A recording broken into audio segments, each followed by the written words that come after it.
Rencana Allah adalah untuk mempersatukan segala sesuatu di dalam Kristus.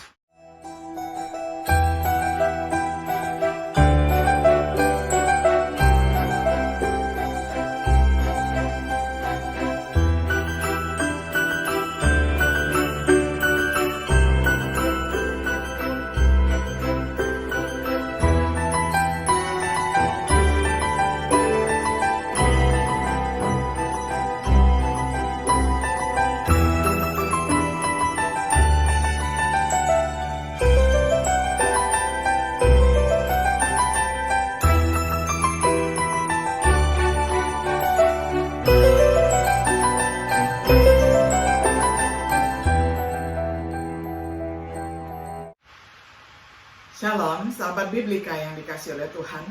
Senang sekali hari ini kita dapat berjumpa kembali di dalam acara Refleksi Sahabat Biblika. Pada hari ini kita tiba pada episode yang ketiga di dalam serial pembahasan kitab Efesus dengan tema Berkat Melibatkan Yesus. Saya akan bacakan firman Tuhan untuk kita semuanya dari Efesus pasal pertama ayat yang ke-7 hingga ayat yang ke-12. Saya akan bacakan untuk kita semuanya di dalam terjemahan sederhana Indonesia. Melalui persatuan dengan Kristus, kita sudah ditebus dengan kurban darahnya sebagai bayaran atas hukuman dosa yang seharusnya kita tanggung. Dengan demikian, dosa-dosa kita diampuni karena kebaikan hati Allah yang luar biasa. Kebaikan hatinya itu diberikan kepada kita secara berlimpah-limpah sesuai dengan segala kebijaksanaan dan pengertian Allah. Sekarang Allah sudah menyatakan kepada kita rencananya, yaitu rencana yang dulu dirahasiakan dari manusia sesuai dengan kehendaknya. Rencana Allah itu berpusat pada Kristus, dan Allah akan menyelesaikannya pada waktu yang sudah Dia tentukan. Inilah tujuan dari rencananya itu, supaya Kristus menjadi kepala atas segala sesuatu, baik yang ada di surga maupun di bumi. Untuk mencapai tujuannya itu, Allah mengatur segala sesuatu menurut kehendaknya, dan kehendaknya sejak semula adalah memilih kita untuk mewarisi hak sebagai umatnya melalui persatuan dengan Kristus. Jadi, kita diberi suatu kehormatan besar, yaitu menjadi angkatan pertama dari semua orang yang kelak menjadi umat Kristus yang berharap kepadanya. Oleh karena itu, marilah kita memuji Allah karena kemuliaan-Nya. Sampai sedemikian jauh pembacaan firman Tuhan dari Efesus 1 ayat 7 hingga ayatnya yang ke-12. Sahabat Biblika yang dikasih oleh Tuhan, kita melihat dalam pelajaran sebelumnya bahwa Paulus memulai suratnya kepada jemaat di Efesus dengan memuji Tuhan atas berkat atau kekayaan rohani yang kita miliki di dalam Kristus. Sepanjang Efesus 1 ayat 4-14, Paulus mendaftar beberapa dari berkat-berkat indah yang menjadi milik kita. Dan dalam ayat 1 hingga ayat yang ke-6, kita melihat berkat-berkat yang berpusat di sekitar Bapa. Bagaimana kita yang ada di dalam Kristus adalah dipilih oleh Allah untuk menjadi kudus dan tanpa celah di hadapannya dalam kasih, ditetapkan oleh Allah untuk menerima adopsi sebagai anak-anak Allah, diterima oleh Allah, yaitu menjadi sangat disukai olehnya. Bagaimana kita yang berdosa bisa begitu diberkati oleh Tuhan? Jawabannya diisyaratkan di dalam ayat 4-6 dengan referensi berulang-ulang kepada Kristus. Memilih kita di dalamnya, mengadopsi kita sebagai anak oleh Yesus Kristus, membuat kita diterima di dalam kasih-Nya. Jadi hanya dalam dan melalui Yesus Kristus kita dapat menerima berkat-berkat yang luar biasa ini. Ini menjadi lebih jelas ketika kita sekarang memperhatikan ayat 7-12. Ketika Paulus memperluas berkat-berkat yang melibatkan Yesus. Harap dicatat bahwa perbedaan yang dibuat antara berkat yang melibatkan Bapa Yesus dan Roh Kudus adalah perbedaan yang sempit, karena sesungguhnya setiap berkat yang digambarkan biasanya melibatkan dua atau lebih pribadi dalam kealahan. Tetapi untuk tujuan menghafal akan sangat membantu untuk berbagi berkat dengan cara yang telah kita lakukan. Berkat pertama yang kita perhatikan di bagian ini adalah bahwa melalui putranya Allah telah menebus kita. Ayat 7a mendefinisikan penebusan. Kata Yunaninya adalah apolutrosis, artinya pembebasan yang dilakukan dengan pembayaran ataupun tebusan. Seperti yang didefinisikan oleh Hendriksen, pembebasan sebagai akibat dari pembayaran uang tebusan. Hendriksen selanjutnya menyarankan bahwa penebusan ini menyiratkan pembebasan dari kesalahan, hukuman, dan kuasa dosa. Pemulihan pembebasan sejati menurut Yohanes 8 ayat 36, penebusan kita adalah melalui Kristus. Harga pembelian yang dibayar untuk penebusan kita adalah darah Yesus. Dengan kematiannya di kayu salib, Yesus telah membayar harga untuk membebaskan kita dari belenggu dosa, yang karenanya Dia layak mendapatkan pujian tertinggi dari kita. Dan kepadanya mereka menyanyikan nyanyian baru. Engkau layak menerima gulungan kitab itu dan melepaskan meterai-meterainya, karena engkau sudah dibunuh, dan dengan darahnya sendiri engkau sudah menebus kami bagi Allah dari setiap suku, bahasa, bangsa, dan negara. Wahyu 5 ayat 9. Kita sekarang melihat bagaimana Allah dapat melaksanakan pilihannya untuk memiliki suatu umat yang kudus dan tanpa celah, diangkat sebagai anak-anaknya, ketika semua yang harus Dia kerjakan adalah orang-orang berdosa. Melalui kematian Yesus dan pencurahan darahnya, Allah hanya untuk menebus atau melepaskan orang berdosa dari belenggu dosa. Ada cara lain untuk mengungkapkan apa yang telah dilakukan Tuhan untuk memungkinkan kita menjadi kudus dan tanpa celah di hadapannya dalam kasih, dan itu adalah melalui anaknya. Yang kedua, Tuhan telah mengampuni kita, terdapat di dalam ayat 7b sampai ayat 8. Untuk mendefinisikan pengampunan, kata Yunaninya adalah aphesis, dan nuansa maknanya meliputi pembebasan dari perbudakan atau penjara, pengampunan dosa, membiarkan dosa seolah-olah tidak pernah dilakukan, pengampunan hukuman. Dengan tercurahnya darah Yesus, kini dimungkinkan untuk diampuni, yaitu diampuni sehingga kita tidak lagi bersalah atau terpenjara oleh dosa. Apa yang telah diampuni adalah dosa pelanggaran kita. Kata Yunani di sini adalah paraptoma, yang artinya selip ke samping atau selisih atau penyimpangan. Jadi ini mengacu kepada kesalahan yang tidak disengaja atau pelanggaran yang disengaja.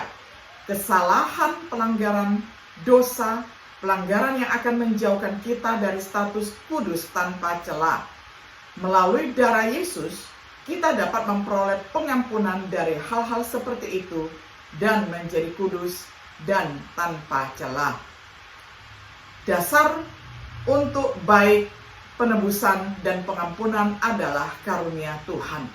Menurut kekayaan kasih karunia-Nya ayat 7c, yang Dia jadikan berlimpah bagi kita ayat 8a, seperti yang dikatakan Paulus kepada Titus, karena kemurahan dan kasih karunia Allah, kita dibenarkan. Titus 3 ayat 3-7. Anugerahnya yang luar biasa ini dimanifestasikan oleh Tuhan dalam semua. Kebijaksanaan berasal dari kata Yunani Sophia, didefinisikan oleh Hendriksen sebagai kemampuan untuk menerapkan pengetahuan untuk keuntungan terbaik, memungkinkan seseorang untuk menggunakan cara yang paling efektif untuk pencapaian tujuan tertinggi. Dalam kasus Allah, hikmatnya seringkali di luar kemampuan manusia untuk menemukannya sendiri. Roma 11 ayat 33. Kehati-hatian dari kata Yunani phronesis artinya tindakan atau aktivitas mental, yaitu wawasan intelektual atau moral, kehati-hatian, kebijaksanaan. Oh, dengan banyak pertimbangan, Tuhan telah memilih untuk menunjukkan kasih karunia-Nya kepada kita. Menurut kebijaksanaan, kehati-hatian, dan kasih karunia-Nya, Tuhan telah menyediakan penebusan dan pengampunan melalui darah putranya yang terkasih. Tapi ada lagi, hikmat Tuhan seringkali di luar kemampuan manusia untuk mengetahuinya sendiri, kecuali melalui putranya. Yang ketiga, Tuhan telah menyatakan kehendak-Nya kepada kita di dalam ayat 9-10. Dia telah mengetahui misteri kehendak-Nya, sebagaimana dijelaskan oleh Paulus kemudian dalam surat ini, Efesus 3 ayat 3-5. Misteri ini tidak diberitahukan kepada umat manusia di zaman lain, pasal 3 ayat 5a. Tetapi sekarang telah diwahyukan oleh Roh kepada para rasul dan para nabi, pasal 3 ayat 5b. Menyatakan misteri kehendak-Nya adalah karena kerelaannya yang Dia maksudkan di dalam dirinya. Hal itu menyenangkan Tuhan dalam merencanakan untuk mengungkapkan kehendak-Nya kepada kita, sama seperti hal itu menyenangkan Tuhan dalam menentukan untuk mengadopsi kita sebagai anak melalui Yesus Kristus. Pasal 1 ayat 5. Ketentuan Tuhan yang sekarang terungkap berkaitan dengan apa yang Tuhan rencanakan untuk dicapai dalam Yesus Kristus. Rencana Allah harus dilaksanakan dalam dispensasi kepenuhan waktu, yaitu dalam periode waktu ketika semuanya benar dan siap. Hendriksen menyarankan bahwa referensinya adalah seluruh era perjanjian baru, khususnya untuk periode yang dimulai dengan kebangkitan dan kemuliaan Kristus. Tetapi tidak berakhir sampai setelah kedatangannya yang mulia, mengumumkan dan melaksanakan penghakiman. Rencana Allah adalah untuk mempersatukan segala sesuatu di dalam Kristus. B.W. Johnson berkomentar, dia dapat mengumpulkan segala sesuatu di dalam Kristus. Bahwa keluarga dan suku manusia yang tercerai-berai, baik Yahudi maupun bukan Yahudi, semuanya harus dikumpulkan dan dipersatukan di bawah satu kepala, Kristus. Bahkan bukan hanya manusia tetapi juga malaikat. Paulus menguraikan pemikiran ini di dalam Efesus 2 ayat 16 dan di dalam Kolose 1 ayat 19-22. Dengan kematian Kristus, orang Yahudi dan bukan Yahudi dapat menjadi satu tubuh oleh darah salib. Tuhan mampu mendamaikan segala sesuatu dengan dirinya.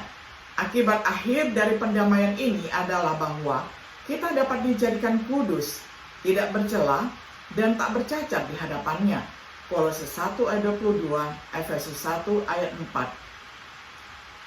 Hal yang keempat, Allah telah memberi kita warisan ayat 11-12. Mendapatkan warisan atau menjadi ahli waris, beberapa terjemahan dan sarjana memahami bahwa ayat 11 harus dibaca kita dijadikan milik pusaka, berbicara tentang warisan Allah dengan himbauan untuk Efesus 1 ayat 14b, di mana Paulus berbicara tentang penebusan milik yang dibeli.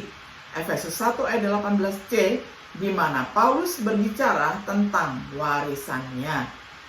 Alasan untuk menerima terjemahan yang ditemukan dalam King James Version dan New King James Version ditawarkan oleh Hendriksen, konteks langsung berbicara tentang warisan kita. Efesus 1 ayat 14a, dalam PB, warisan pernah dikatakan sebagai milik kita atau dimaksudkan untuk kita.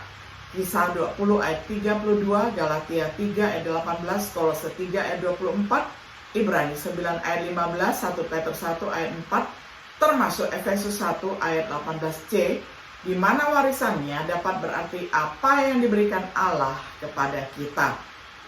Efesus 1 ayat 5 berbicara tentang pengangkatan sebagai anak, dan dalam Roma 8 ayat 15-17, Paulus menghubungkan gagasan adopsi dengan menjadi ahli waris. Dalam sebuah surat dengan banyak kesamaan dengan Efesus, Paulus tentu saja berbicara tentang bagaimana kita adalah ahli waris Allah di dalam Kolose 1 ayat yang ke-12. Warisan ini adalah bagian dari predestinasi, sama seperti Allah menentukan sebelumnya bahwa mereka yang ada di dalam Kristus akan menerima pengangkatan sebagai anak. Efesus 1 ayat 5. Demikian pula dia menentukan sebelumnya bahwa anak-anaknya akan menerima warisan itu. Ini sesuai dengan tujuan agung Tuhan yang memiliki kuasa untuk mengerjakan segala sesuatu sesuai dengan kehendak Allah. Hasil akhir penerimaan warisan ini bahwa kita harus memuji kemuliaan-Nya, bahwa mereka yang ada di dalam Kristus dan apa yang Tuhan jadikan mereka akan menjadi alasan untuk memuliakan Tuhan. Seperti yang ditulis Paulus di Tesalonika, supaya nama Tuhan kita Yesus Kristus dimuliakan di dalam kamu. 2 Tesalonika 1 ayat 12. Beberapa orang memahami bahwa Paulus sekarang mulai membedakan antara orang-orang seperti dirinya, orang percaya Yahudi, dan orang-orang seperti pembacanya, yakni orang-orang percaya bukan Yahudi. Dan untuk alasan yang akan menjadi jelas nanti, Efesus 2 ayat 11 sampai ayat yang ke-22. Karena Paulus berbicara tentang kami yang pertama-tama percaya dalam ayat 12, dan kemudian mengatakan kamu juga percaya di ayat 13, bahkan jika demikian, seseorang tidak dapat membuat terlalu banyak perbedaan ini. Karena semua yang dikatakan di dalam ayat 13, ayat 3 sampai 11, di mana kami ditemukan berlaku untuk orang-orang non-Yahudi. Dan semua yang dikatakan di dalam ayat 13 sampai 14, di mana kamu ditemukan juga berlaku untuk orang percaya Yahudi. Sebagai kesimpulan, di dalam Kristus, kita memiliki setiap alasan untuk memuji Allah. Mengetahui bahwa Tuhan telah menebus kita, Tuhan telah mengampuni kita, Tuhan telah mengungkapkan kehendak-Nya kepada kita, Tuhan telah memberi kita warisan. Tapi ada lebih banyak lagi, dan dalam pelajaran berikutnya kita akan mempelajari apa itu saat kita membahas berkat-berkat yang melibatkan Roh Kudus. Untuk saat ini, sudahkah kita mengalami penebusan yang luar biasa itu? Pengampunan dosa melalui darah Yesus. Rasul Petrus menceritakan bagaimana kita bisa mendapatkan keselamatan. Dapat dibaca di dalam Kisah Para Rasul 2 ayat 36 sampai 41. Sahabat Biblika yang dikasihi oleh Tuhan, kiranya kita senantiasa bersyukur memiliki kasih karunia, memiliki berkat-berkat, memiliki warisan kekal ketika kita melibatkan Yesus di dalam hidup kita. Kiranya Tuhan Yesus senantiasa menyertai, melindungi, mengarahkan, membimbing, dan memberkati kita selalu.